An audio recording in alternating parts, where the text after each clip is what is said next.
someone asked me whether I was aware of all the people out there who were praying for the president. And I had to say, yes, I am. I felt it. I believe in intercessionary prayer. But I couldn't help but say to that questioner after, that sometimes when he was praying, he got a busy signal. It was just me in there ahead of him.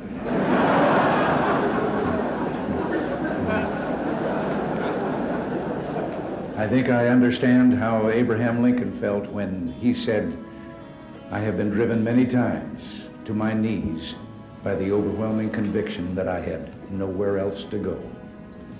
Now, I realize it's fashionable in some circles to believe that no one in government should encourage others to read the Bible.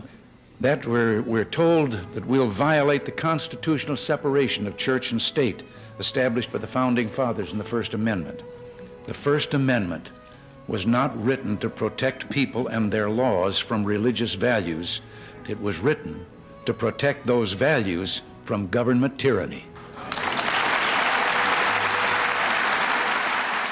I've said that we must be cautious in claiming God is on our side.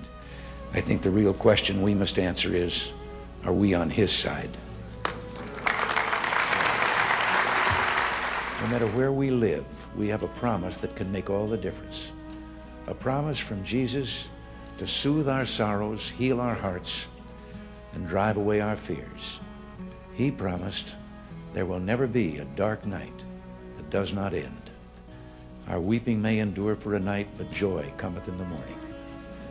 He promised if our hearts are true, His love will be as sure as sunlight. And by dying for us, Jesus showed how far our love should be ready to go. All the way. For God so loved the world that He gave His only begotten Son, that whosoever believeth in Him should not perish but have everlasting life. We all can recite. Americans yearn to explore life's deepest truths, and to say their entertainment, or their idea of entertainment, is sex and violence and crime, is an insult to their goodness and intelligence. We are people who believe love can triumph over hate, creativity over destruction, and hope over despair. And that's why so many millions hunger for God's good news.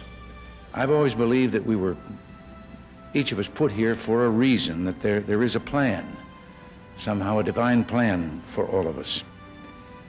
I know now that whatever days are left to me belong to Him.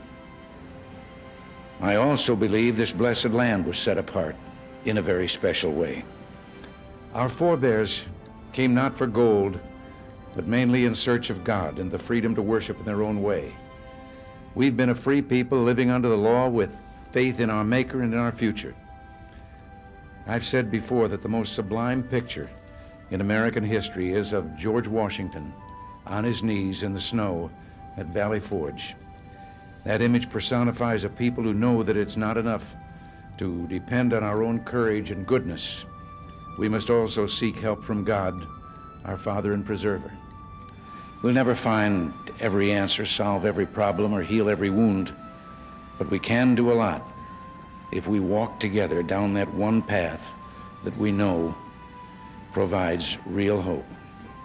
The morality and values such faith implies are deeply embedded in our national character. Our country embraces those principles by design, and we abandon them at our peril. My experience in this office I hold has only deepened a belief I've held for many years. Within the covers of that single book are all the answers to all the problems that face us today if we'd only read and believe.